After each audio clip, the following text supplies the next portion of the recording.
Good evening, parents and guardians.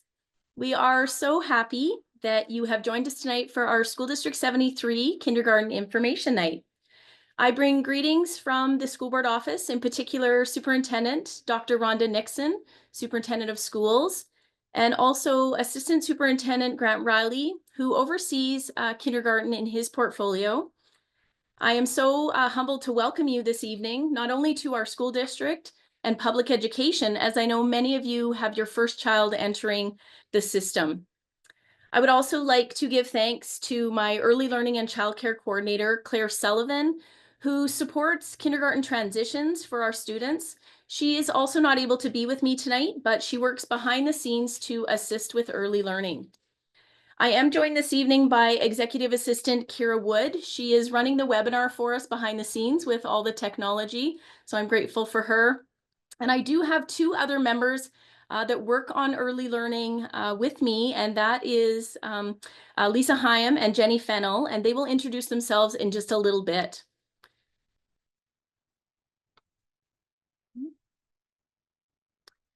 So I would just like to acknowledge that we are on the unceded territory of the Secwepemc Nation, specifically the territory of the Tk'emlúps te Secwepemc. As a settler, I wish to thank them for allowing us to gather on these beautiful lands, to welcome you to our school district and discuss this big transition that your children are having to kindergarten in Kamloops and our rural communities.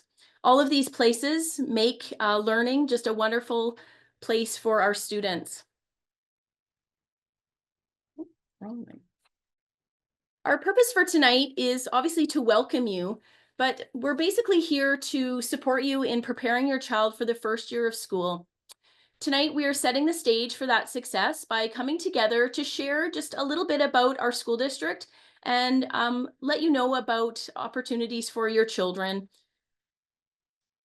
This slide in particular, we call it the Ready Child Equation. And as you can see, your child is in the middle and the school is on the right-hand side because we become a really big part of your child's world from now until graduation. In fact, our school district has been doing an immense amount of work with early learning, with our pre-K, so preschool programs that we've been hosting through our Strong Start, and also through some of our before and after school programs. Which takes me to the blue bubble in this graphic, which is community. We have huge community partners that we're so grateful for, and I have a slide later that I will kind of walk parents through how we are connected to community, and we hope you will be too. And also at the top, it's you. You are the most important piece of this graphic as the family, whether that is the grandmas and grandpas, aunts and uncles, brothers and sisters, elders. The family really is a huge part of the work we do with your child. So we'd just like to welcome you. There are three of us presenting to you this evening. My name is Carol DeFair. I am the Director of Instruction and Curriculum. I am born and raised in Kamloops. I'm a product of the School District 73 school system. I graduated from Cam High. I'm dating myself, now SKSS. I've been an educator in our district since 1998. Before becoming the director, I was a principal for 20 years. And so welcoming your 4- and 5-year-olds to the building was just a huge part of my world and still remains very special to me. I'll turn it over to Lisa Hyam. Hi, thanks, Carol. My name is Lisa Hyam, and my current role is I'm the district coordinator for inclusive education services in School District 73. I've been a teacher for over 20 years. I've taught all the grades through elementary school, including kindergarten.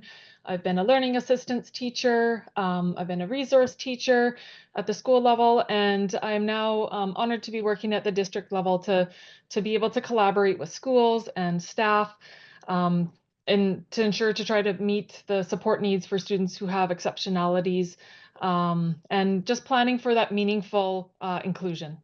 Thank you. Thank you, Lisa. Jenny. Good evening. So my position at the Henry Group is I'm the district Indigenous resource teacher for elementary. So I am very honored to be working along with the teachers in the schools with Aboriginal content. And excuse me. I forgot to mention that I'm from Lytton First Nation. So again, I'm very honored to be working on the territory of the Secwepemc Nation. Thank And you, that's it Jenny. for now. Thanks. Cook's Gem, Jenny. So just before we move forward in the presentation, I do want you to know that there is a question and answer opportunity for you. Obviously, a webinar is not interactive, but we do want to hear from you. Kira Wood, the executive assistant, is monitoring the Q&A for us. So if you have questions that we're not answering throughout the presentation, please do put them in there. And then at the very end, we will make sure we address those. And then Kira will collate those and post them to the school district's website in case you need to refer back to them at another time. So welcome to kindergarten. This is a video that we have put together as an early learning team. It's about 4 minutes long, but it has a lot of student voice in it. And I think it would be really great after this presentation, if you, it is posted to the website, you could also show your kinder because it has some good advice from some students. So enjoy. Any tips for starting kindergarten? What tips would you give? That school is a fun place and they're starting their marvelous journey into kindergarten. To be kind and know that everybody is like scared as you are, and to have courage. Kindergarten is very wild. There will be screaming, lots of excitement, but it's always going to be fun.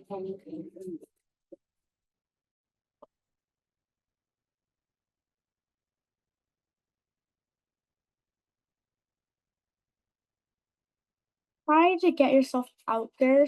It's a lot better when you make friends, and it is easier to make friends in kindergarten than any other grade.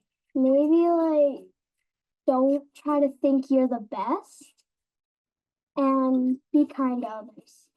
It's okay to be nervous, but you're gonna make lots of friends. The teachers here are very nice, and there's a lot of nice people to be friends with.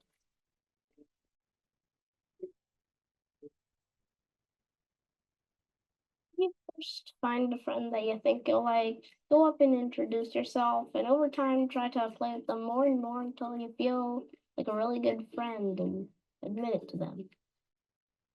Always share with people. That's one of the most important things, because in kindergarten, that's what you want to do. You also want to be really nice, and often you can ask someone, hey, do you want to be my friend? Because in kindergarten, that's really helpful because nobody knows each other. Can I have the pink now, please?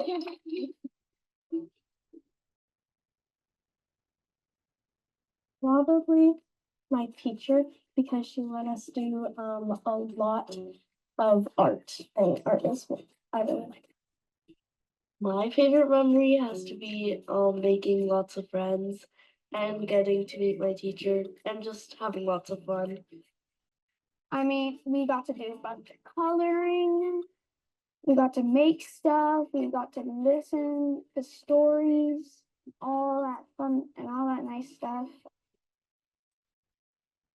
I really liked sitting at a table with other people. Because then you could talk and share opinions while you're doing work.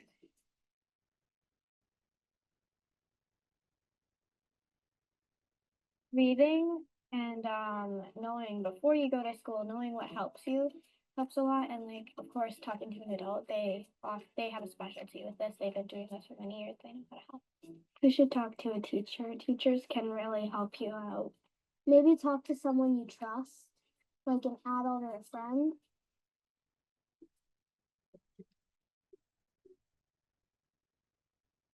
Your child is safe at school and they learn and play and make friends and like do really fun things. They need to know that you should not worry because the teachers and supervisors will take good care of them. So if you forget water, there's a water fountain.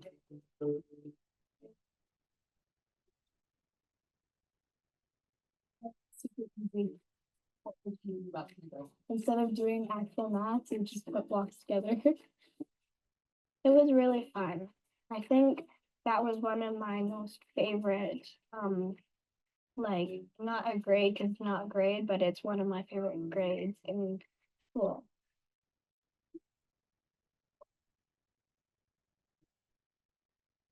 I was gonna say, don't be worried about kindergarten. It is the best class in the whole world. There's a lot of good memories in kindergarten.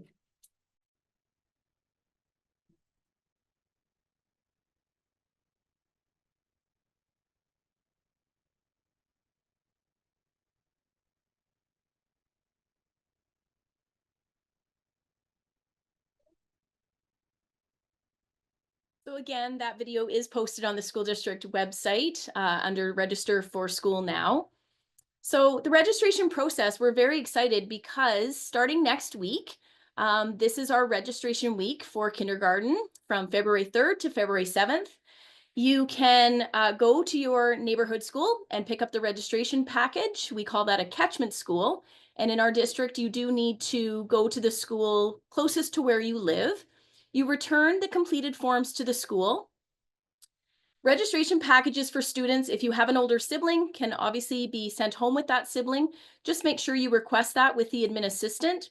And again, if you put that in an envelope and want to return it with the sibling, you can do that.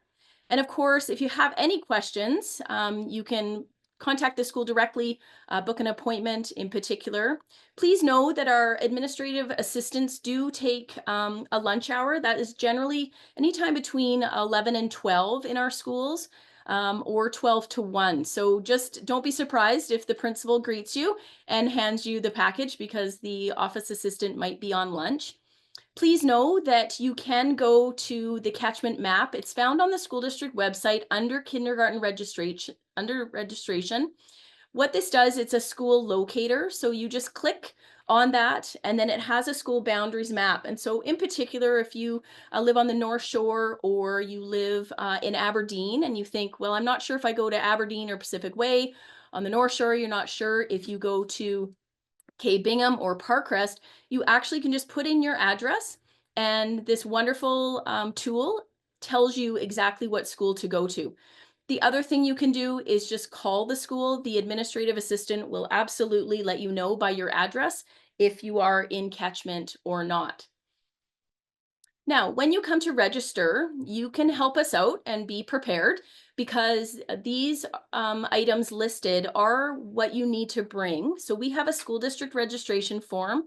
It can be found on the school district website if you want to fill that out in a PDF fillable document and take it with you in advance. Otherwise, you can sit and stay and fill it out, or you can take it and come back, but you will need to show this documentation for your child.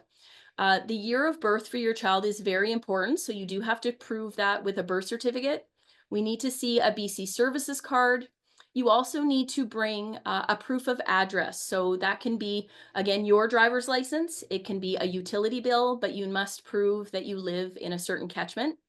And then we do ask if you are a family that has any custody matters.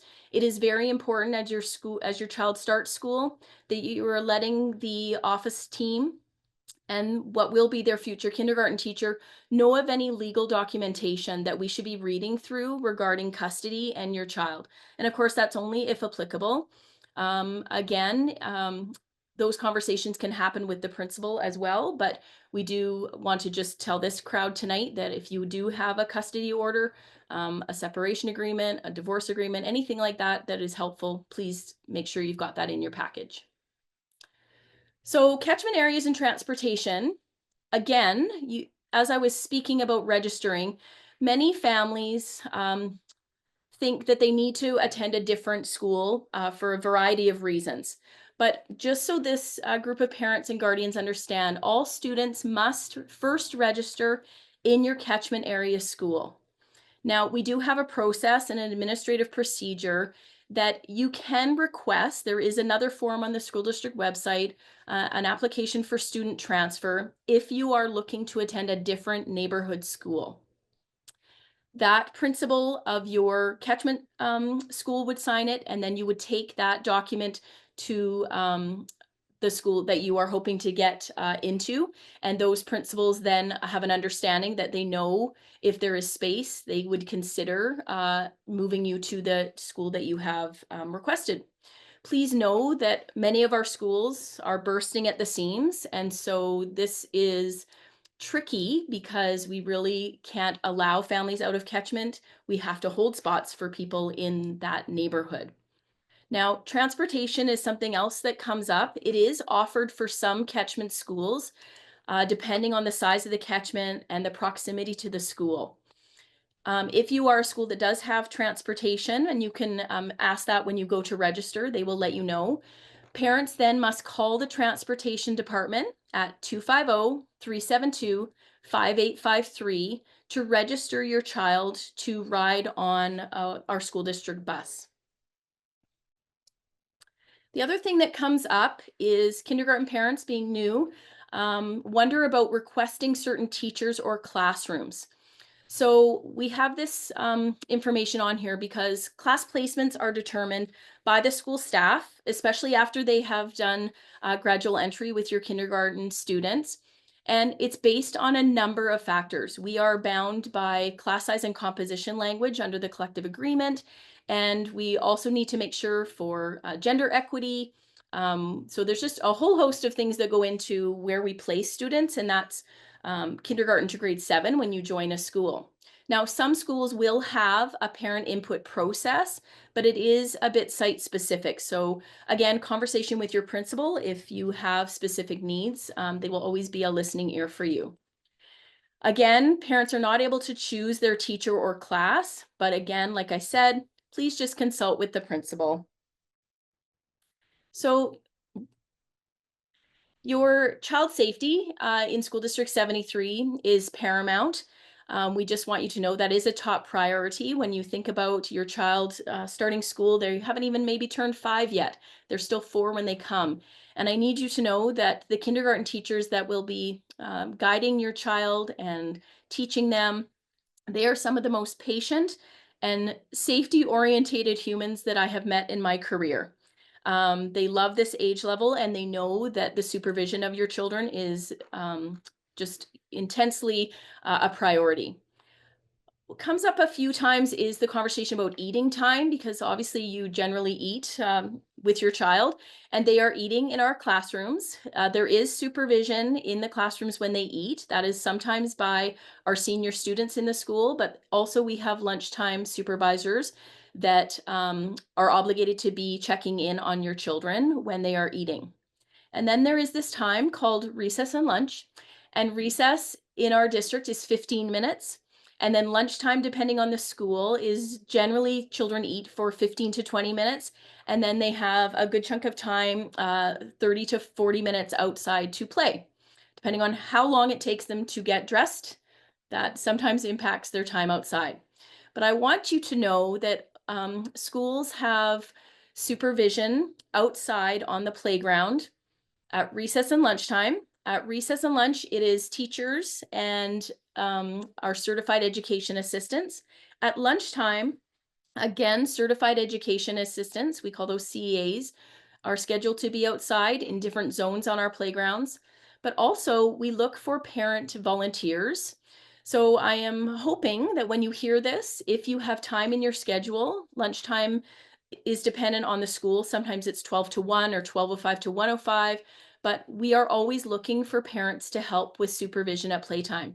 There is a small honorarium for some of those supervisors. Many supervisors just want to come and volunteer. And so we look to parents to come help us in the hallways during that eating time transition and also outside. So again, you can connect with your principal and vice principal at the school, let them know you heard supervision is something that is always needed. And they have a process at the school that they will walk you through. I should also mention, if you are going to be supervising, you will need to get a criminal record check. And again, your school has a process and a special school code that they will give you to work through that process with you.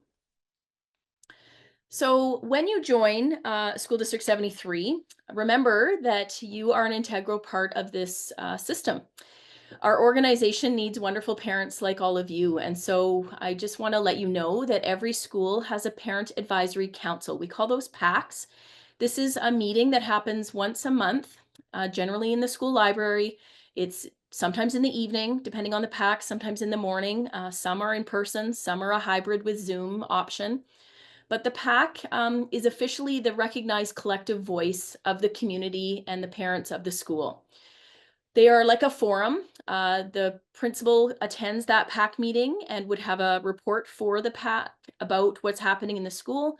And then as a PAC, you get to chime in on matters that directly affect the students, the fundraising, and just the education of the children. We really value the parent voice, and I would encourage all of you, if you can go to a PAC, I just want you to know it does not mean you have to sit on the executive. You don't need to be the treasurer, the secretary, or the PAC president, but please go and share your voice and your views. And I just also want to let you know that when you are part of a PAC, you will hear them talk about a district parent advisory. We call that DPAC. And they will elect a member from your school site PAC to join the DPAC meetings as well. And as a member of School District 73, you can log on or come to their meetings as well. So as I said at the beginning, my name is Carol DeFair, and my position is the Director of Curriculum and Instruction. So you can imagine that kindergarten and all the learning that takes place under the intellectual development part of the curriculum is very important to me. And so I'm just going to talk a little bit about that. My contact information is there. I work out of the Henry Grube Education Center, which is at the base of the Overlander Bridge. And I guess our goal tonight is to talk to you a little bit about the academics of kindergarten. And obviously, Lisa is here because socially and emotionally, we want to make sure your children are feeling connected to our school as well. So lots of parents worry about when their children are coming to kindergarten. Do they need to know all their letters, all their numbers, all their sounds? Should they write their name? I need you to understand that that is the journey of starting kindergarten. Now, if they have some of those skills because they've been in a preschool program or you've been working with them at home and, saying the letters and the numbers in the car when you drive places, that is all great. And again, there are some key things I just wanted to review with you. And one is we just want your children to be enthusiastic about learning and just having that curiosity.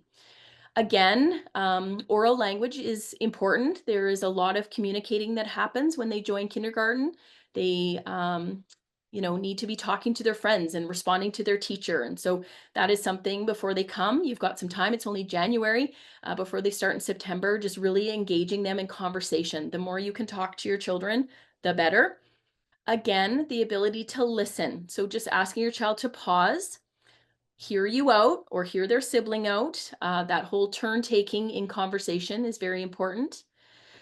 I know in speaking with kindergarten teachers in my career, there is a huge desire to be independent. And when we say independent, that means, can they leave you at the door and say goodbye? And then when they come into the building, are they able to put on their own shoes? Can they put on their own coat? Have they been relying on you to do those items for them? Because I think that would be a goal that we would ask of you to work on between now and September, is seeing if they can independently complete those tasks. Again, the ability to play well with others is really the premise of kindergarten. They have a very play-based program, a lot of center time where they are engaged in choices. And so again, that navigating that relationship with others about taking turns and reciprocal relationships. Again, if you as the parent could work on taking turns and playing with others, that would be great. And then, as I was mentioning, of course, foundational skills are very important. Fine motor. If your child has not been doing a lot of coloring, holding a crayon, a pencil, now's the time to make sure they need to do that skill, because we do watch to see how their oral language is, how they are able to hold their pencil. Are they left-handed, right-handed? And then, like I was mentioning, basic literacy and basic numeracy. Are they able to do some counting, some number recognition? Can they say or see the letters in their own name? Those are just skills that they will learn in kindergarten, but whatever they can come with is obviously an advantage.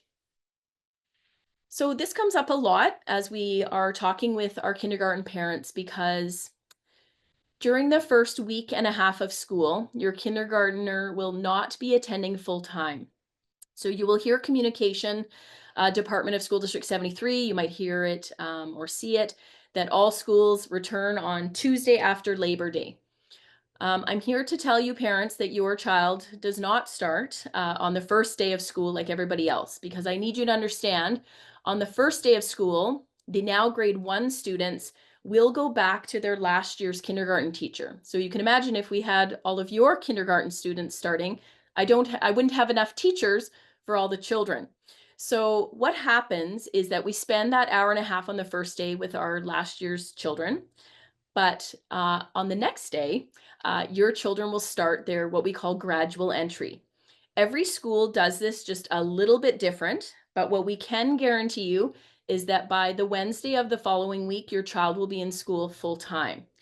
So I just want to show you, this is an example of a gradual entry schedule, just so you can kind of think about how, with your work schedule, maybe with family members, with your daycare provider, how you could navigate what this would look like. So you can see, for example, if Tuesday, September 2nd is the first day of school, your child does not attend because we have last year's kindergarten students back from 10:30 to 12. Then what each school will do is, you will get this schedule. I know in particular, I was the principal of Aberdeen, for example. We let all of the parents know this schedule by the end of June. And that's kind of become the practice, but I say this knowing, full disclosure and disclaimer, every school does it a little bit different. So you'll want to ask your school what their plan is for their gradual entry. But this is very similar to what most schools do. They often break the class into smaller groups because we don't want to overwhelm your child. So we do that for a day. And then you can imagine, then we start to build up their stamina with more bodies and personalities. So your child might come by Thursday for a session in the morning. And then another session comes in the afternoon for a 2-hour chunk of time. Then we flip that. The group that came in the afternoon would come in the morning, and vice versa. You can see that teachers need their lunchtime, so we hold strong to that. And then many schools do if you can see on Monday, September 8th, for example, we call these welcoming conversations. So it's kind of like a parent-teacher interview. The kindergarten teacher really has an intimate conversation with you about your child and their needs, and that's kind of your chance to really share about your learner. Then we might move to a whole class for the half day. So again, we want to kind of phase this in, so we don't want to overwhelm, but it would be a morning chunk of time for 2 hours where we would see all the children and how they would interact. And then you can see a few more welcoming conversations. By Wednesday of the second week, as I mentioned, all students come for their full day. And again, the bell schedule is generally 8:30 to say, every school is different. Last year, this school dismissed at 2:41. This year, it could be 2:39. So your school will let you know what the bell schedule is. So I hope that gives you kind of a scenario that you're going to have to drop off and then come back 2 hours later, or you're gonna have to drop off and you have the morning, and it will really be dependent on the school. But I just wanted you to see kind of a mock schedule. When you register next week, you will be given, it's called the ASQ, the Ages and Stages Questionnaire. So this is a developmental check-in, and I would ask that you complete that in your registration package. And then you're going to, when you return all your registration documents, the birth certificate, if you could please have this filled out. It's very helpful in the staff kind of seeing where your child is at. It's really great information about their development, especially if you think about your child and their gross motor skills and their fine motor skills when they're going to the gym for the first time. If they don't love running, it's really good for us to know that that's a hard thing for your child that you would just share with us. And then another survey that will come to you a little bit later is something we call the check survey, and your school will talk to you a little bit about that. It's a partnership we have with UBC. And again, it just gives us really great data about your children.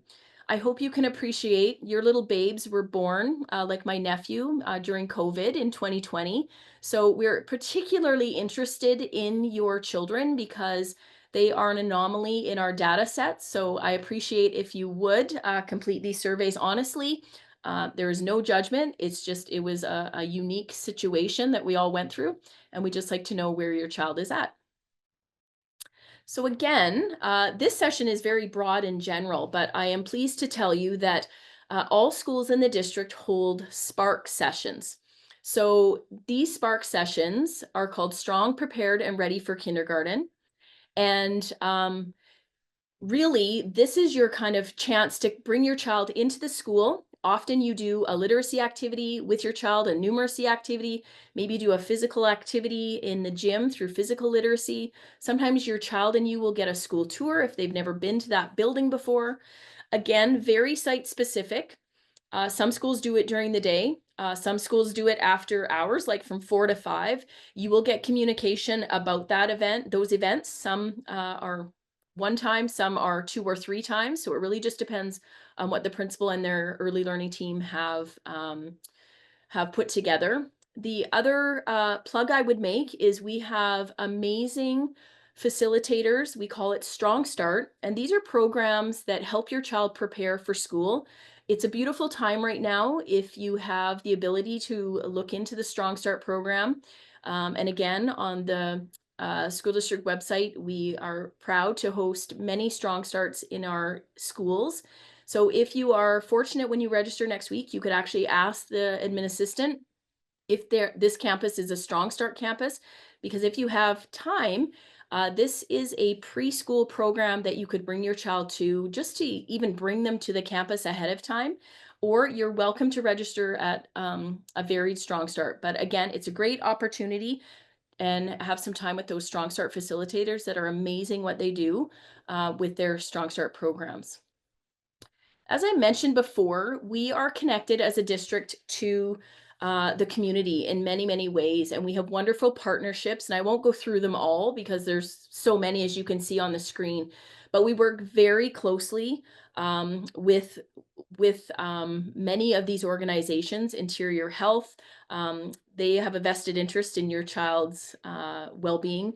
YMCA, we do a lot of partnership. Interior Community Services, Boys and Girls Club, Secwepemc Child and Family Services, again, the Kamloops Aboriginal Friendship Society. There's so many, and particularly just to highlight the Children's Therapy and Family Resource Center.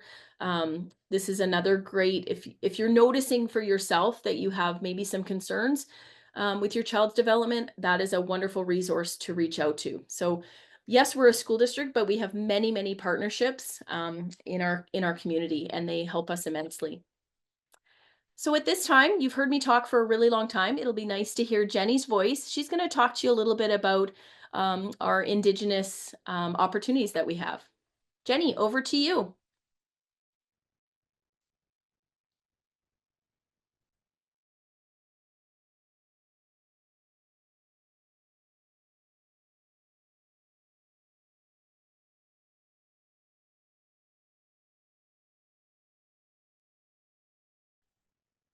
I seem to have lost Jenny. Lisa, if you're okay, I'm going to flip forward and go to you. You bet. That sounds good. We'll go back to Jenny. So here's Lisa Hyam. As she said before, she looks after such a huge portfolio, and I will let her kind of share with you what her work is. Perfect. Thanks again, Carol. So again, good evening, everybody, and thanks for joining us. Again, my name is Lisa Hyam, and my role is the district coordinator for Inclusive Ed Services. And like Carol, I work out of the Henry Grube Center. And so my contact information is on the screen there. You're welcome to give me a call or send me an email. If you kind of have general questions to put in the chat about some of the things we're going to talk about, I would encourage you to do that.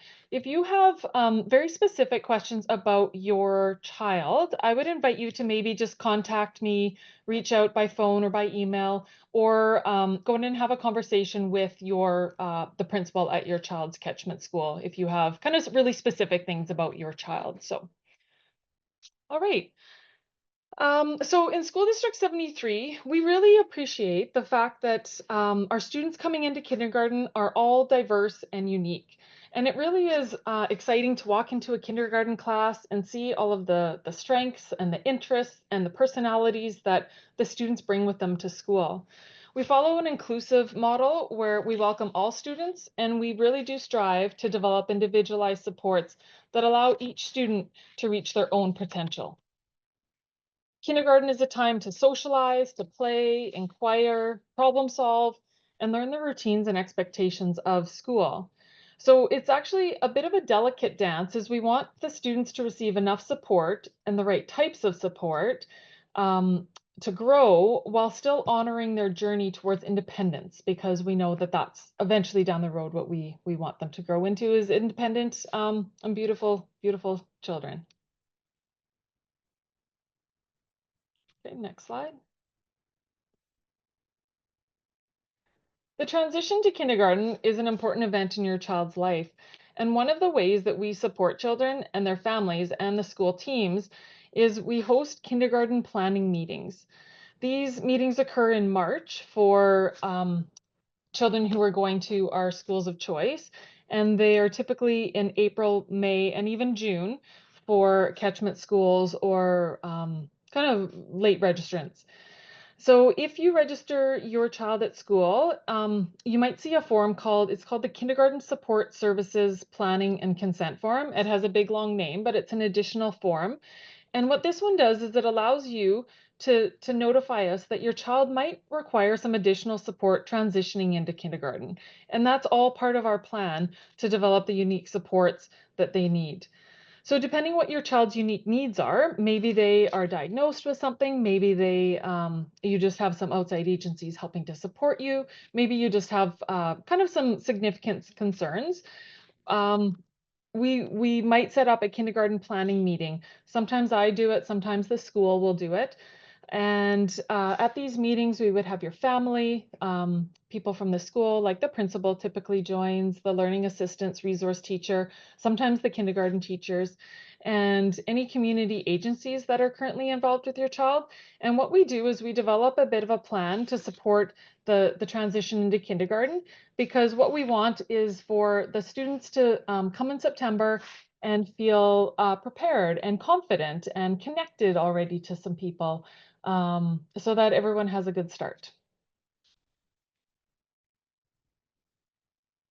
Some of our students with exceptionalities entering kindergarten may qualify for a Ministry of Education inclusive education designation. I know it's a big long jumble of words there, but what that allows school teams to do is to develop an IEP, which is an individualized education plan.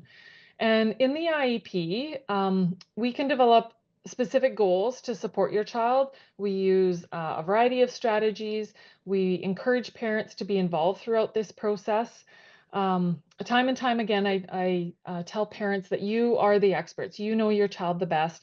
And working together as a team is so, so important. So whether your child or whether or not your child has an inclusive education designation or not, we have a few tips for all parents to help support their child throughout their entire school journey, actually, right from kindergarten to grade 12. So the first one, have ongoing communication with your child's classroom teacher.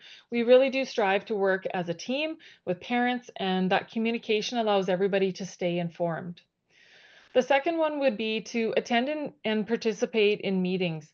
So again, you know your child the best, and we really do value your parent input, your insight, and your advocacy. And the third one would be to keep documents and share them with your school-based team. So if you have assessments or reports, please share them. Again, it helps us to support your child the best that we can. If you have specific questions again about your individual child, you can reach out to your principal at your child's catchment school, or you can always contact myself at the Henry Group Center. And one slide that, Carol, we don't have in here, but I just wanted to take the opportunity to mention, it popped into my mind when you were talking about all the great community partnerships that we have with the school district. If you want to note down, April 22nd, we're having an event at the Henry Grube Center, and we have dozens of community agencies who are coming to set up a little booth that goes from 4 to 7 p.m. And it's just a come and go event on April 22nd. And that would allow you to connect with some of these community agencies. We have fantastic supports here in Kamloops, and a lot of times parents and families just aren't too sure who might be there to support them. And by all means, if you have a student starting kindergarten this year or even next year, we would encourage you to come out and start connecting with them. And it's kind of that wraparound team support model that is so very important. Thank you. Thank you, Lisa. I am not sure if Jenny has joined us, but I can go back. Okay, so Jenny, full disclosure, was joining us this evening, but also had another engagement. She's here. This is so great. So, Okay. sorry. Thank you for joining us. We skipped ahead to Lisa, but we're back to you now. So please tell us about Indigenous education and your role. So with Indigenous education, with my position, I go out into all the elementary schools and share Aboriginal content, like with traditional games, and storytelling is a big one right now that I'm working on with from kindergarten all the way up to grade 7. And then next month I'll actually be going into the high schools and sharing some storytelling as well. And I would say for the past couple of weeks, I've also been sharing, actually we're on this slide here. So I was talking to the kids about the powwow, the district powwow in June. So I said I will be going out to the schools and sharing, like breaking down the different types of dances and the regalia. Sorry. And next slide, is there another one? And I do work with the education support workers as well in the schools with crafts and just being there for support if they need help with some of their students. Okay, well, Cook's Gem. Oh, the Indigenous social groups. Oh, and this is something new. Actually, I haven't worked with too many of the social groups yet. I've been busy with helping support the teachers and stuff, but I do have some projects lined up to work with the social groups on some medicine bags and some rattles and some drum making. So looking forward to that. Thank you, Jenny, so much. Thank you. Cook's Jam. Cook's Jam, Jenny.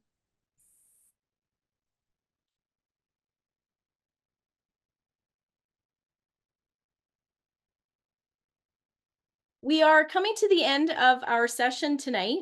The last 15 minutes we do want to leave for questions and answers.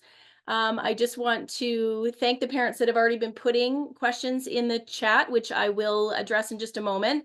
Again, if you know this work by Robert Fulghum, all you really need to know, you learn in kindergarten. So here are the top 10. You need to share everything. You need to play fair. Don't hit people. Put things back where you found them. Clean up your own mess. Don't take things that aren't yours.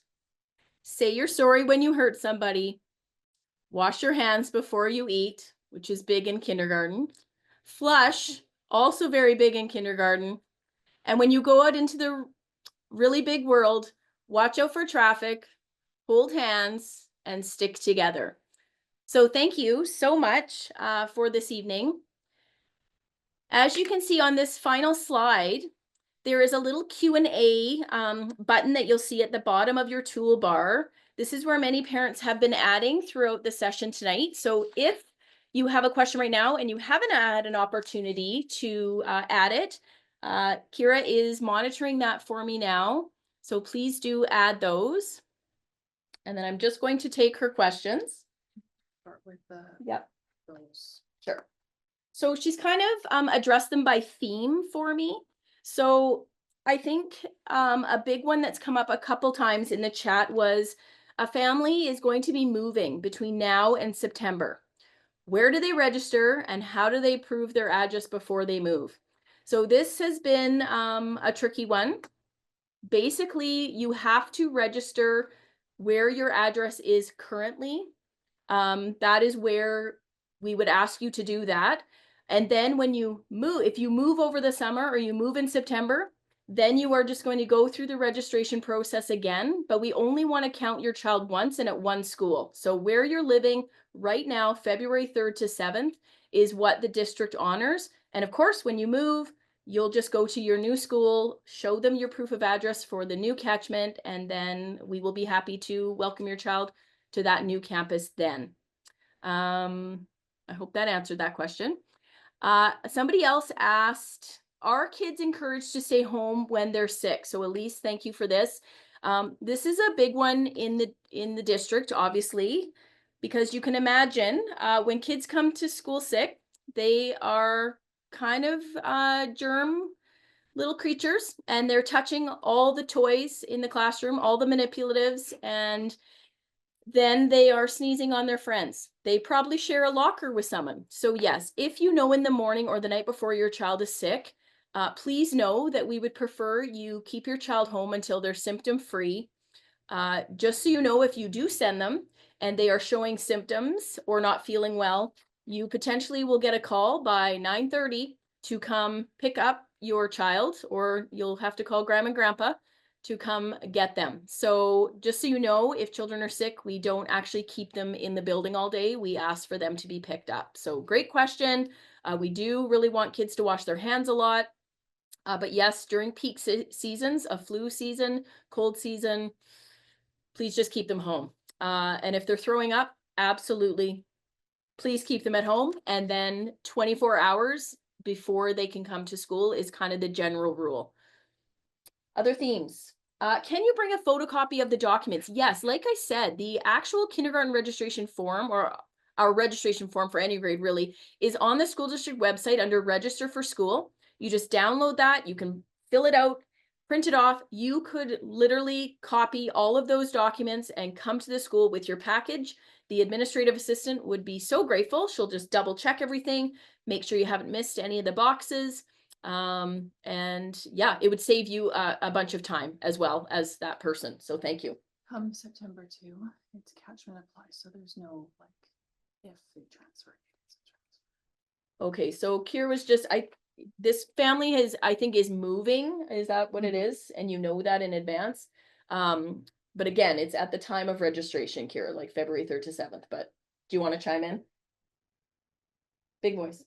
What I tell people is, if you know you're moving and you don't have proof of address right now, let the school know at the time. Mm-hmm. And then because they talk to each other. Yeah, fair. And so you'll put your information in, you'll tell them that you're going to be moving, and then they will tell that secretary to that new school, hey, you're gonna get little Johnny. Johnny's gonna come to you. I have the registration here. And they'll figure it out, but just keep in contact with the school. Yeah, best bet. A few questions about Just supports. support. So I hope, and Lisa is still on the call. Of course, many of your children come to us with diverse and unique needs.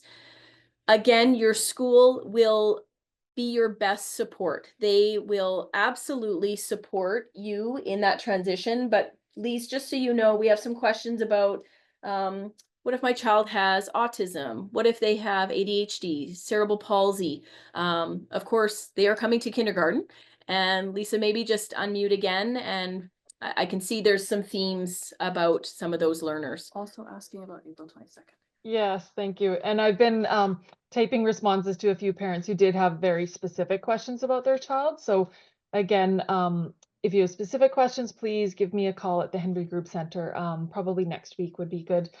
And so in general, each school is so unique in the supports that they offer and the strategies that they have in place. And so it really is kind of a school-based, it's hard for me to answer specifically what types of supports we can implement.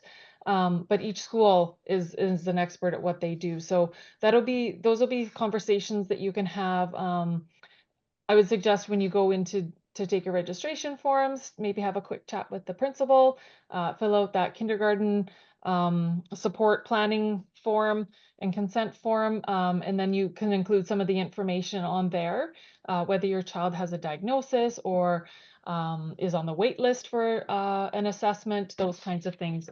And you can also note who might be working with your child. That gives us a bit of insight as well. So I hope that helps. And again, reach out if you have specific questions. Thank you, Lisa, so much. A few parents have put that they would love for you to revisit, Lisa, the April 22nd day for them. Yes, for sure. And I'll get a slide in there for next year, Carol. So April 22nd, it's going to be from 4 to 7 p.m. and it's at the Henry Grube Center. So you can come anytime within that 4 to 7 p.m. There is not childcare provided. Some people choose to bring their children with them because that's what works. But just know that if you bring your child with you, you'll be responsible. They'll stay with you. And it's just come and go, mingle, ask questions, check out all the wonderful community supports that we have in Kamloops. So April 22nd from 4 to 7 p.m. Thank you, Lisa, so much. A couple of questions. One about, is kindergarten registration first come, first serve? And that is not the case. So please know you can come anytime between February 3rd and February 7th. We are encouraging you to please register during that week. It really impacts our staffing. We have to tell the ministry how many kindergarten students have been registered for us in February. So yes, if you want to wait until Friday morning, that is totally fine. Again, if you are busy or out of town, again, you could still go in the next week and register. You could still register at any time in our school district. We just really like to know the intake now. Kira. Transfers are first come, first served if they want to go out of catchment. Fair enough. So if you are considering, I'll just use Aberdeen because I live there and it makes sense to me. So I live in Aberdeen's catchment, but I really want to go to Pacific Way. I would encourage you would want to fill out your student transfer form and be, let's say, first on the wait list for out of catchment. So that would be the only reason why it would be first come, first serve, because the longer you wait, it's possible 4 other parents have put their student transfer form in for Pacific Way. So, but other than that, as your schedule permits. And then just so you know, admin assistants are done by 3:30. So we would ask that if you are coming to the school, you'd want to be there before that to give them time to go through your package. Yes, great question. How many students per class do schools get before they're too full? So we have class size and composition. So this is kind of a tricky one because, as Lisa was saying, if a class has students with exceptionalities in it, those students actually count as 2 in our classes. So even though we can have 22 children in a kindergarten classroom, let's just use Lisa's example. We have a child with cerebral palsy, a child with autism, and a child that is deaf or hard of hearing. If you can imagine, those 3 children in that class would take up 6 spots. So the principal has to make sure that they have the right amount of bodies to account for those students with exceptionalities. But if a class has no children with an inclusive education plan in it, then you can have up to 22 children in a classroom. And we cannot exceed that, just so you know. That is a hard cap. And if we get too full, we'll just add classroom. Oh, and if we get too full, this is a great question. So the reason we are asking you to register next week is, let's just say a school just has a big amount of babies born in 2020, and we're not full. We would look in working with our assistant superintendent, Grant Riley, and our superintendent, Dr. Nixon, and saying this school in particular has a big amount of children in the kindergarten year, we would potentially add another class if there's space in that school. So again, you want to register soon because some of our schools are very, very full, and we would have to look at putting you at a school close by if that happened. The other question we see is, can you bring younger children to PAC meetings? Most PACs do have child minding, but that would be a site-specific question. But generally, yes, they usually are 6 to 8 at night, and they do have grade 7 students that sometimes will do childcare for them. Another theme that came up was, how is bullying addressed? It sounds like two questions. So how is bullying addressed? We are actually guided by the Ministry of Education and Childcare to do great work in bullying. In fact, there is a tool that all schools use called Erase Bullying. And so many of our older students in grade 3 to 7 actually use that feature, and the teachers every year annually must show the children where to put that if they don't feel comfortable coming right to the school principal, vice principal, or their teacher if they are getting teased or taunted in any way.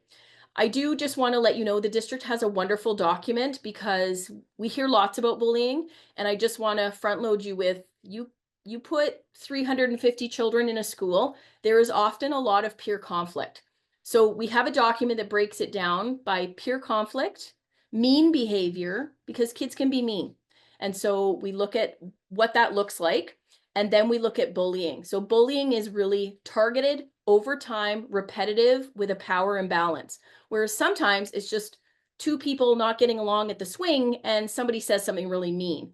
So again, that document is public. It's a great document. Many principals will share that with parents because we want your children to be happy. But I guess my ask for all of you as a previous administrator is, if your child somebody has said something unkind to them, has hurt them in any way, we ask that they report it. And that's what the bullying erase tool is for, so that parents and children can report it. But your school principal is the best place to go. If you are feeling, or your child is coming home with big feelings, please let the school have a chance to correct that for you.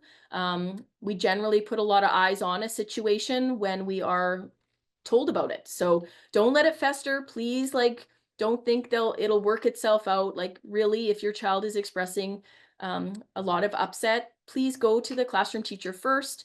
They will try to help you and really watch, or maybe give some separation. If it's outside in the playground, that's when the principal can get their CEAs and the staff to have eyes on. So it doesn't continue, right? We have to stop it. That's our job. Another question. Oh, great question. So you find out many of our parents joined us on a different call, and that was our schools of choice. So that was French Immersion, Montessori, Burt Edwards, and our School of the Arts. If you find out from Kira that you are accepted into schools of choice, and you'll find that out soon. The schools got their class lists today, along with their wait lists. They got them at about noon today.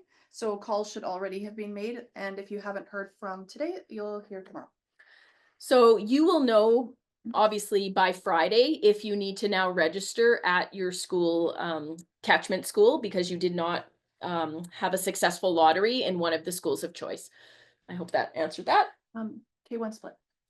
Ooh, K1 split. Great question. When you go to the school, or when you are invited for those Spark sessions, it's possible, if the school has, let's just say, a kindergarten class and a K1 class, we often, I know I did, I asked if there were parents that felt their child would benefit from being in a kindergarten grade 1. Many of our schools' multi-age classrooms are actually amazing in many, many ways. In fact, I came from the Montessori program that was a 3-way split. So imagine it's a 1, 2, 3 and a 4, 5, 6. So if you are a parent on the call that is thinking, yes, my child has been in preschool, they have older siblings, I think they would benefit from being with older students, and they kind of strive for that kind of environment, being with older children, then you could let the principal know that if you have a K1, my child would be somebody that could be considered. If you're the opposite, if you are like, whew, it's going to be a big transition anyway, I think being with same age peers at this point is probably better for my child. Again, if the parent asks you, if the principal asks you for any input, that's when you can say, please no K1. They're already kind of young, and I don't think that would be a good environment for them.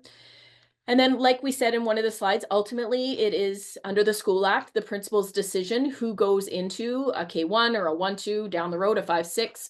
But again, we really look at the children.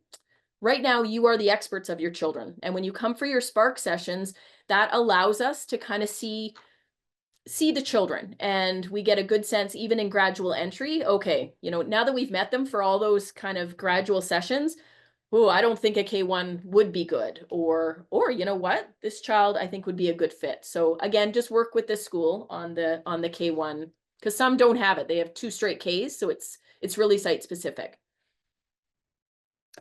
The question in the Q&A is, what should I do if my child is not ready? And I guess that is ultimately your choice. Kindergarten is optional.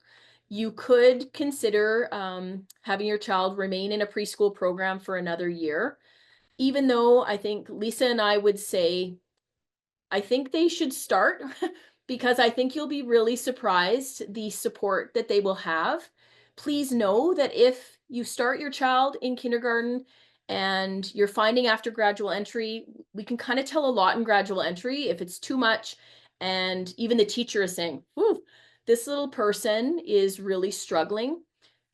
Maybe at that point, that's a conversation that we pause. The other thing I've done in my career is I say, okay, why don't we keep the gradual entry longer? So instead of the 2-week gradual entry, often a lot of Ks, we gradual entry them until the beginning of October, to be quite honest. Some children stay on that gradual entry because the parent realizes the benefit of being in school, but then has some other options for them in the afternoon. We're not a huge fan of a partial day program, to be honest, because we feel that our educators can really help them. It's just a matter of getting them in the door. So that's your job. Build up how great it's going to be, make it super positive, and then once they're there, I think you'll be surprised is how they will adapt. But ultimately, we have many students by their date of birth when they register. We find that they're like a grade 1 age because they just weren't ready. And I think you know your child best. So Lisa, anything to add on that through your lens? Okay. Can you just reiterate this once more? They don't need to register at the campus. Okay, just reiterating the school of choice because it's come up again. If you were successful and you find out tomorrow or Friday that you are accepted into school of choice, you don't need to re-register. If you did not get in the lottery draw, you don't get the call. On February 3rd to 7th, you need to register at your neighborhood school because it means you don't have a spot. So please register. If they need it because they're not here, or Oh, great question. Many people travel in the month of February. So if you know next week you are not in Kamloops and cannot register, please do connect with the school. It's possible that they have, I know they will have their kindergarten registration packages. They could potentially give that to you early so you don't miss out registering. Worst case, when you get back the following week or in 2 weeks, please just go to your catchment school and register then. So anything else, Kira, in the chat? Just scanning the Q&A again. I'm wondering if you want to put up the slide that has Lisa's information on it. Okay. Just because there's a lot of questions of who do I contact? And maybe if we just put that slide up and people can write that down or take a picture of the Okay, screen. so a lot of questions. Lisa, you are very popular. And it really depends year by year what the needs are. And so we're happy that so many of you are on the call and are forward thinking so that our schools can be prepared for your students. So again, this is Lisa. I know it looks like Lee's, but it's Lisa Hyam. Her email address is at the bottom in the district. It's the first initial of the employee with their last name. And then it's always at sd73.bc.ca. Again, Lisa would say, register next week and then connect with her. Lisa will get a copy of those forms that she talked about, that kindergarten inclusive planning sheet. She goes through those, as does the school, and those will be flagged to her. So please just write as much as you can of your child's story on that form, and Lisa will connect with you because of that form as well. So I'm of two minds. One, wait, fill out the form for her because she's going to get it and reach out. Or if you have some big questions, please do give her a call or email her. Lisa, anything else? Yep, for sure. And you're welcome. A few people have asked when is a good time to call. You're welcome to call me anytime. Just know that I'm often out at schools, supporting teams to support kids in schools. So if you call, please leave a message and I will return it. And you're always welcome to email. You send me your phone number and we can have a conversation. Sometimes it's easier to talk about these things. The other thing I wanted to mention with the kindergarten planning and consent form is we have a great working relationship with a lot of our community agencies. And so if you are with LMO or ICS or Children's Therapy, a lot of times they'll help families in filling those out, and they'll just collect them all and they'll send like any of the assessment documents. They'll send like kind of a little updated report with your consent to me. So those agencies as well are there to help us all get this huge kindergarten entry organized. So you can connect with them as well. But yes, call anytime. Thank you, Lisa. There was a question about like school supplies for kindergarten in the Q&A. Please know that in School District 73, we have a payment plan. And so we actually appreciate if you don't buy your own school supplies per se, but the teacher provides those for your children. You just pay a flat fee for kindergarten. And then your child will get everything they need on any given day. It'll be color coded and matched because that's what teachers do and they love. So that is my recommendation. If you, sometimes when we're gearing up to school, I mean, picking that special backpack or a special lunch kit, that's really important, as well as a water bottle. That will be imperative for them to have. And then really for kindergarten parents, it's those shoes that they can do up. So please, if they're coming with shoes that have big laces and they can't do them up, that is just one more task for the teacher. So Velcro is great, or slip-ons, please and thank you. And then they will tell you this at Spark sessions and your kind of orientations. You're going to need to send extra clothing. So they get wet, they need extra socks. They sometimes have accidents because it's all exciting. So please, it'll be a change of clothes, shoes, water bottle, backpack, lunch kit. But school supplies, you'll just pay the school. There was a question about Mother Goose on the Loose. Please know that is a program that some of our elementary schools will run as part of their Spark. They work with those agencies to host that, but I believe last year maybe only 2 schools were able to host Mother Goose on the Loose. So it's not something district-wide that we offer at every site. Anything else, Kira? Oh, childcare programs, tips on finding before and after school care. This came up at our School of Choice webinar as well. Please know when you're registering, every school is a little bit different. So some of our sites do have school district before and after school programs. Some sites, for example, have Boys and Girls Club programs. The school I was at had a contracted Montessori before and after school and preschool program. So it's varied across the district. So you really just need to connect with this school and ask them. And that you could call tomorrow and the school secretary will be able to tell you if they have the BASC program, that's before and after school care, or if they have a private contracted on-site for you. And it is smart that you're doing this now because they get very, very full and you want to get on a wait list as soon as possible. A question was about parents attending gradual entry, and the answer is going to be no. So when you have your schedule for gradual entry, the goal is to watch the drop off of your child, that transition away from you, just to see any attachment. The best thing you can do, mums, dads, grandma, grandpa, and uncle dropping off, even if there are big emotions, please just leave. Because we don't want to create a lot of habits about that school is a scary place. Please know that the whole point of gradual entry is to have those small groups with just the children.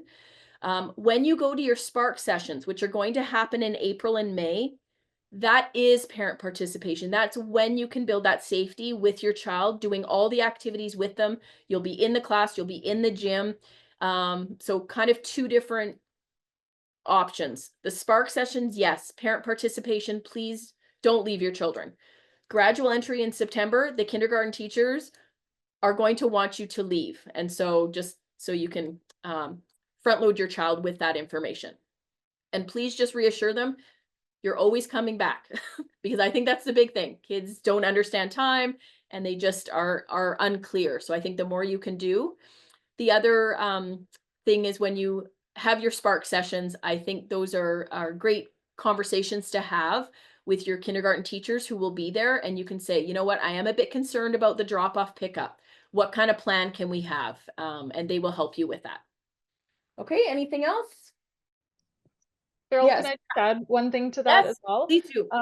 A great strategy for a lot of kids also is to some of our schools send home little kind of little picture book social stories about going to kindergarten, or you can get some at the library. There's lots and lots of fantastic children's books about going to school, and so I'd encourage you this spring, once your child is ready and over the summer and before you get to kindergarten, read a lot of those stories, have those conversations with your child, just get them ready for what's about to happen, because when we're prepared and ready, then we feel more comfortable and confident with the situation. Thank you, Lisa. There was a question about toileting. Yes, I mean, I guess I'll answer this two ways.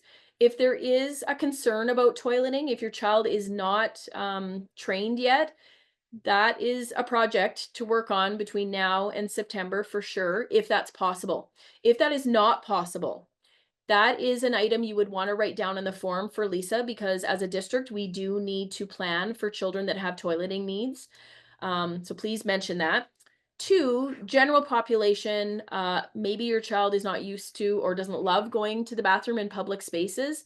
On the Spark tour that you'll have, I do recommend you showing your child, this is the bathroom, this is where everybody goes in the school. And kindergarten teachers are masterful. They will have systems. They know before going out for recess, we make sure everybody goes to the bathroom. They have their little signals for being discreet about going to the bathroom. There is no real set schedule. Children can ask when they need to go. So it's kind of, they need to know they need to go so that they can ask ahead of time. Are there toileting accidents in kindergarten? There sure are, and we are prepared for those, and we will support you. If they've got a change of clothes, we just help them with that.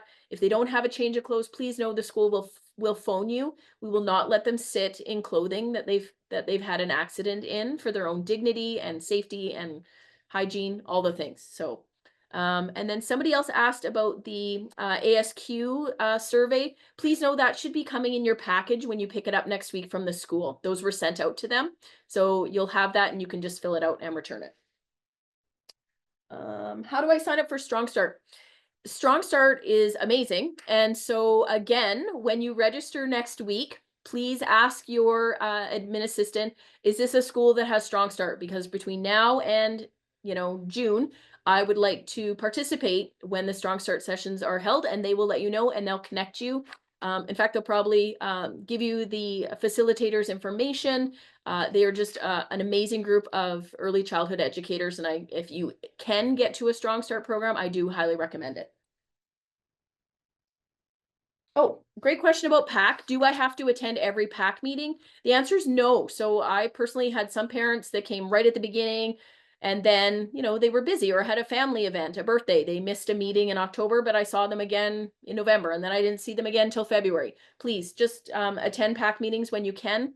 They will also be looking for volunteers. So for a lot of their PAC movie nights, or if they have a spring carnival, they are going to need your help. Even with hot lunch programs, they need parents to come in. So if you have flexibility in your day, please know the PAC would be happy to see you at any meeting and any volunteering you can do. Guaranteed. How are we doing, Kira? Good. So I just want to reiterate that this presentation is going to be put up on our website. Okay, It is so being it was recorded. because a lot of people missed the first few minutes. Okay. It is recorded. We will put it up. And I will also put up all the questions. We haven't quite answered all the questions. I've tried to put themes. So we'll try to answer all those and put them on a question and A answer. question and answer. Yeah. Okay. So looking at the time, I have kept you for an hour and 16 minutes. I apologize, but it's been wonderful to hear from you through the Q&A, and I hope this was helpful. We're just so excited for your students to join us. And again, the families that you're going to connect with at your school catchment and become neighborhood friends with, eventually you'll be graduating. They'll be crossing the stage in grade 12. And it'll seem like a distant memory, this whole joining kindergarten. But on behalf of myself, Lisa, Jenny, and Kira, who's been helping to moderate tonight, we're just so excited for you to join our district. And again, all the best with registration next week. And we hope to see you very, very soon. Take care, everyone. Bye-bye.